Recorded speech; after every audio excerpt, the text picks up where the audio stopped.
Saikrishna lockup death కేసులో SIT అధికారులు దర్యాప్తు మరింత ముమ్మరం చేశారు. కాసేపట్లో కానిస్టేబుల్స్ అశోక్, నానిల్ను కోర్టులో హాజరుపరచబోతున్నారు. ఇప్పటికే వీరిద్దరి నుంచి కీలక వివరాలను రాబట్టారు. సస్పెండెడ్ సిఐ నాగరాజు ఆదేశాలతో పనిచేశామని అశోక్, నాని స్పష్టం చేశారు. దీంతో ఇద్దరి స్టేట్మెంట్స్ ను రికార్డ్ చేసిన సిట్ అధికారులు కోర్టుకు సమర్పించనున్నారు. అలాగే సాయికృష్ణ లాకప్ డెత్ కేసుతో సంబంధమున్న ఆర్ఎంపీ డాక్టర్ సుబ్బారావు స్టేట్మెంట్ ని కూడా సిట్ అధికారులు రికార్డ్ చేశారు.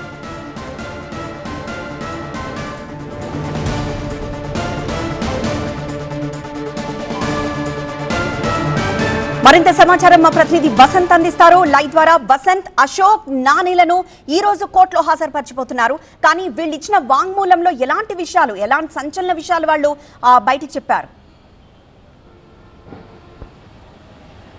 సో మొదట సాయికృష్ణ లాకప్ డెత్ వ్యవహారంలో వీరిద్దరిది కీ రోల్ అని ఇప్పటికే సిట్ గుర్తించింది. అందులో భాగంగానే నిన్న వాళ్ళు సరెండర్ అయినటువంటి నేపథ్యంలో వారిని రాత్రంతా కూడా సిట్ అధికారులు విచారించారు. అయితే మొదట సిట్ అధికారుల ప్రశ్నలకు సమాధానం చెప్పకపోవడంతో ఎవరైతే సిఏ అసిస్టెంట్గా ఉన్నటువంటి అశోక్ గతంలో సాయికృష్ణకి సంబంధించి లాకప్లో గాయాలు అయిన తర్వాత అతనికి ట్రీట్మెంట్ చేయించడం కోసం ఆర్ఎంపీ డాక్టర్, కృష్ణాకు చెందినటువంటి ఆర్ఎంపీ డాక్టర్ ఎవరైతే ఉన్నాడో సుబ్బారావు అనే ఒక డాక్టర్ దగ్గరికి తీసుకెళ్లారు. అతను ఇచ్చినటువంటి స్టేట్మెంట్ను ముందు ఉంచి ప్రశ్నించారు. లాకప్ డెత్ అయిన తర్వాత ఈ సాయికృష్ణ మృతదేహాన్ని కృష్ణలంక పోలీస్ స్టేషన్ నుంచి తరలించి దహనం చేయడం వరకు కూడా నాని, అశోక్ కీలకంగా వ్యవహరించారు. సిఐ ఆదేశాలతో తాము చేసినట్టు కూడా సిట్ అధికారులు ఎదుట వారు వెల్లడించారు. అయితే మృతదేహాన్ని ఏ తేదీల్లో ఎక్కడికి తరలించారు, ఇంకా ఎవరెవరు ప్రమేయం ఉందనే కోణంలో కూడా ప్రస్తుతం సిటీ అధికారులు వారిని విచారిస్తున్నారు. వారి నుంచి వారి వాంగ్మూలాన్ని కూడా నమోదు చేస్తున్నారు.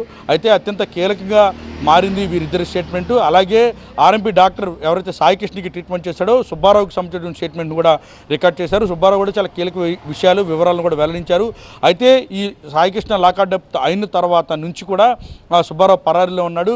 సిట్ బృందం తీవ్రంగా శ్రమించి సుబ్బారావును అదుపులో తీసుకుంది. నిన్న సాయంత్రం అతను అదుపులో తీసుకుని ప్రశ్నించిన తర్వాత ఈ మొత్తం వ్యవహారం కొలిక్కి వచ్చింది. ప్రస్తుతం వీరు ఇచ్చినటువంటి స్టేట్మెంట్ ఆధారంగానే ప్రస్తుతం వారిని అరెస్ట్ చేశారు. వారిపైన కేసులు నమోదు చేశారు. ప్రస్తుతం వారిని తీసుకుని వెళ్ళి కోర్టులో హాజరుపరచబోతూ ఉన్నారు.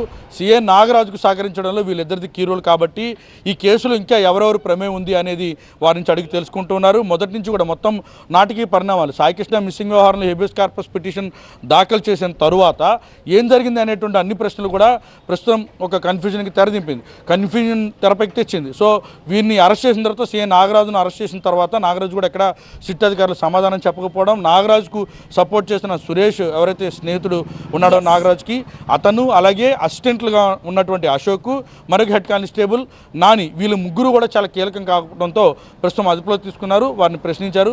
వారిని మరికొద్దిసేపట్లోనే హాజరుపరచబోతున్నారు. వైద్య పరీక్షలు నిర్వహించిన తర్వాత కోర్టుకు అయితే తరలించబోతున్నారు. ఎస్ వసంత్.